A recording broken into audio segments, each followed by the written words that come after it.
On behalf of the General Assembly, I have the honor to welcome to the United Nations His Excellency Muhammadu Buhari, President of the Federal Republic of Nigeria, and invite him to address the Assembly.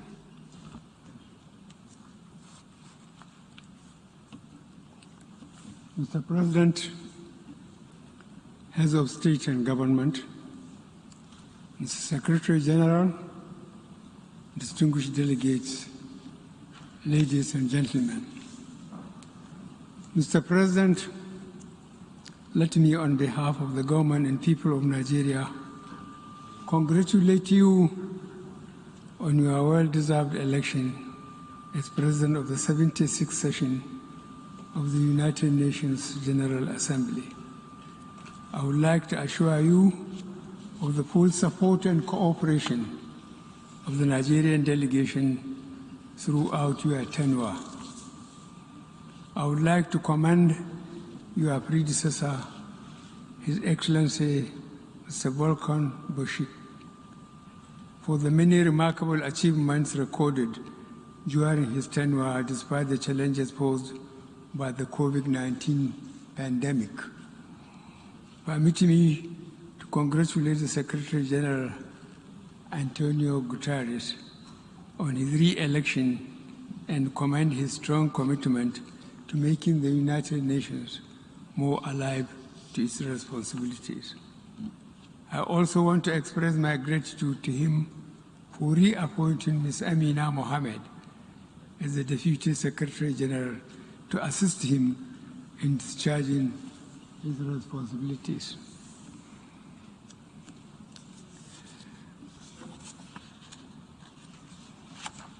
Mr. President, excuse me, the theme of this year's General Assembly, building silence, resilience through hope to recover from COVID-19, rebuild sustainability, respond to needs of the planet, respect the rights of the people, and revitalize the United Nations sums up our common desire to rescue our planet, recover our economies, and restore hope to all the peoples of the world.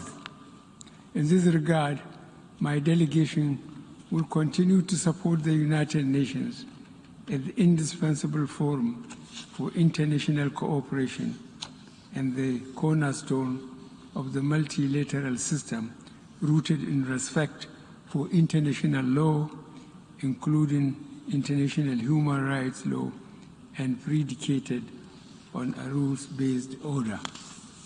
On our part, Nigeria has made efforts to contain the virus and hold its deadly onslaught on our people. Our efforts have been rewarded with moderate success. At the outset, we recognize detection and contact tracing to be important tools in combating the virus. In this connection, from a mere 4 laboratories with testing and detection capacities, we ramped up the facilities to over 140 centers today.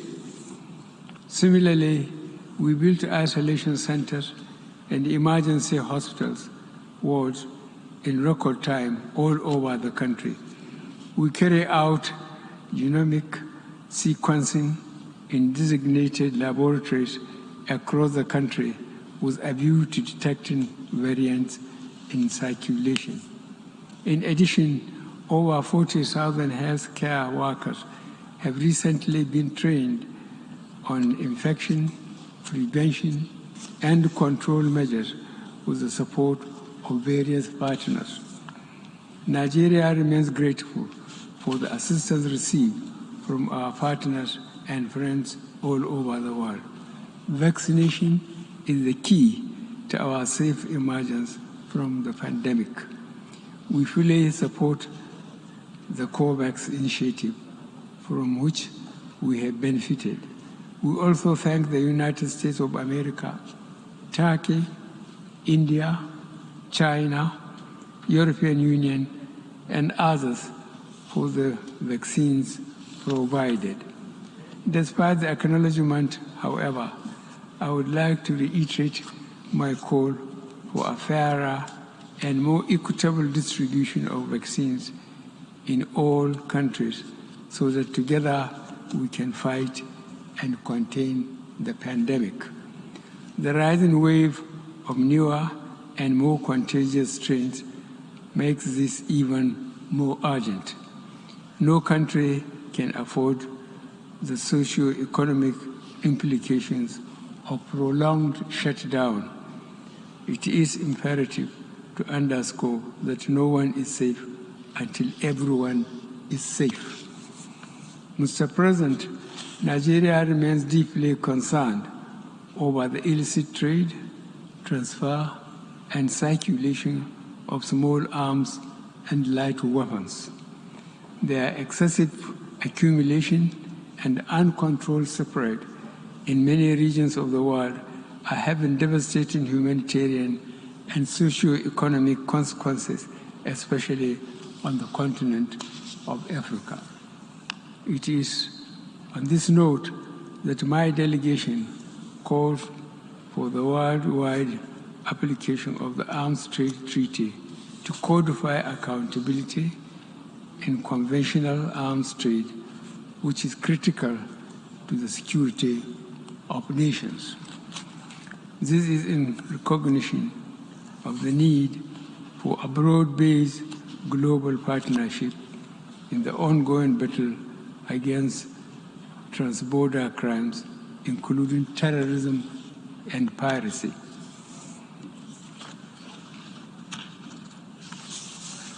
Mr. President, we must deal not only with the symptoms of conflict, but also the immediate causes that fuel conflicts in the first place. These include poor and undemocratic governance, human rights abuses, poverty, ignorance, injustice, and inequalities. There are no easy solutions to these conditions. They require long-term investments and more effective international cooperation. In this connection, my delegation underscores the importance of promoting peaceful, unfettered, and inclusive participation of states in global actions towards conflict prevention. This will facilitate the achievement of the 2030 Agenda for Sustainable Development and the African Union Agenda 2063. In West Africa especially, our democratic gains of the past decades are now being eroded. The recent trend of unconstitutional takeover of power, sometimes in reaction to unilateral changes of constitution by some leaders, must not be tolerated by the international community. Nigeria fully supports the efforts of ECOWAS to address this growing challenge and appreciates the support of both the African Union and the United Nations.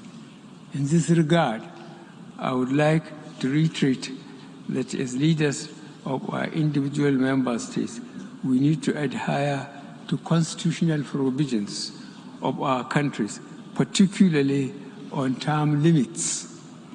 This is one area that generates crisis and political tension in our sub-region. Mr. President, Nigeria is fully committed to nuclear non-proliferation and has always supported the view that it should involve all states. Disarmament conventions deserve the support of all states, small, large, nuclear, or non-nuclear.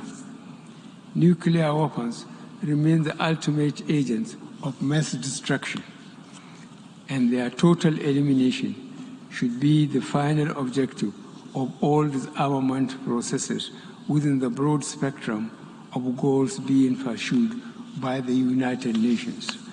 In this regard, Nigeria would participate actively in forthcoming review conference of Nuclear Prohibition Treaty and also the first meeting of states parties to the landmark treaty on the provision of nuclear weapons, scheduled to take place within the first quarter of 2022. Nigeria regards these upcoming events as important steps towards realization of a world free of nuclear weapons. We are therefore supportive of any diplomatic efforts in this direction. We hope that the upcoming Nuclear Prohibition Treaty Review Conference would lead to a successful outcome that will facilitate the nuclearization of the world. We will do our part to ensure such an outcome. Mr. President, terrorism continues to dominate security discourse worldwide. In Nigeria, Boko Haram, terrorist group, though fragmented by internal strife and weakened by our defense forces, is still active and preying on soft targets. Nigeria will continue to work closely with United Nations counter-terrorism bodies and entities with a view to bringing this scourge to an end. Nigeria has spared no effort in addressing the challenges of terrorism posed by the activities of Boko Haram in northeast Nigeria, the Lake Chad region, as well as banditry in the northwest and north central. Mr. President, the impact of climate change is already with us in Nigeria, manifesting in various ways: conflict trigger, food insecurity, drying up of lakes, loss of livelihood, and youth migration, among others. The trend is the same in many other countries that are threatened by forest fires, rising seas, drought, and desertification. As leaders, we must create inclusive and gender-sensitive policies that address all issues connected to climate action for mitigation and resilience. This is why we are working on a transition to low-carbon economy consistent with achieving the Paris Climate Agreement on the Sustainable Development Goals. Mr. President, combating illicit financial flows and ensuring the recovery and return of illicitly acquired assets have the potential to provide resources in the immediate term for financing development in the area of COVID-19 pandemic and beyond. It drives national governments of resources needed to provide adequate and meaningful sources of livelihood for their citizens. The latter gives rise to more irregular migration patterns and unwholesome consequences for interstate and human relations. Mr. President, the issue of debt, we have seen that developing countries have been faced with unsustainable debt burdens even before the pandemic. The COVID-19 pandemic has increased the risk of a new wave of deepening debt where vital public financial resources are allocated to external debt servicing and payments at the expense of domestic health and financing for critical development needs. Therefore, there is an urgent need to consider expansion and extension of debt service suspension initiative to include all least developed countries and small island developing states facing fiscal and liquidity challenges. Mr. President, Nigeria reaffirms that international trade is an engine for development and sustained economic growth, as well as global eradication of poverty. We therefore call for the reform agenda that will engender better recovery from this crisis, build resilience to future shocks, and pursue transformative development strategies that can deliver the 2030 Sustainable Development Goals. Mr. President, the global food system has, in recent times, been impacted by several factors, such as population growth, availability and accessibility of arable land and water resources, climate change, and loss of biodiversity. Climate change and unpredictable shocks, such as the current global pandemic, further exacerbate vulnerabilities in the global food system, requiring the United Nations urgent attention. Mr. President, Nigeria has been steadfast in safeguarding human rights, including the advancement of women, the protection of children, the protection of the rights of people living with disabilities, the treatment of migrants, refugees, returnees, and displaced persons, as well as the promotion of fundamental freedoms through all legitimate means. In this regard, my delegation recommends the positive example of leaders like Prime Minister Jacinda Ardern of New Zealand. The recent rise in hate-related crimes globally underscores the urgent need to continue our engagement about racism, racial discrimination, xenophobia, and other related intolerance. It is sad to note that the issue of racism remains alive globally. We are beginning to forget our affirmation of the inherent dignity and the equal and inalienable rights of every individual as enshrined in the United Nations Charter. No society can claim to be free or just if it is deprived of any one of these rights. Today, racism drives hate crimes and institutional discrimination. In all this, Africans and people of African descent are among the major victims. I am confident that this forum will make significant impact in the quest to end race-related vices and injustice. Mr. President, no reform of the United Nations system is more urgent than that of Security Council. Stakeholders around the world are asking how such power could be concentrated in scant representation. The governmental negotiations have taken too long, some 15 years. We must avoid going in circles.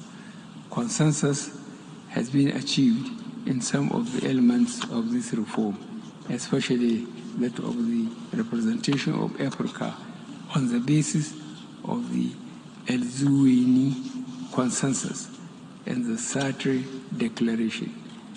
It is unreasonable to expect unanimity in this matter. Mr. President, our organization is at the peak of the multilateral system. It is also the preeminent body for solving our current and emerging challenges and for developing norms that are protective of us all. In the current moment, hope for this is dependent on how we assist each other to get COVID-19 out of all countries, regardless of their classification. We can do and we must do. In this regard, let me close my statement by paying special tribute to a great and humane internationalist and an exemplary practitioner of multilateral cooperation, I am speaking of Chancellor Angela Merkel of the Federal Republic of Germany. As she exits the stage, we wish her well. Thank you.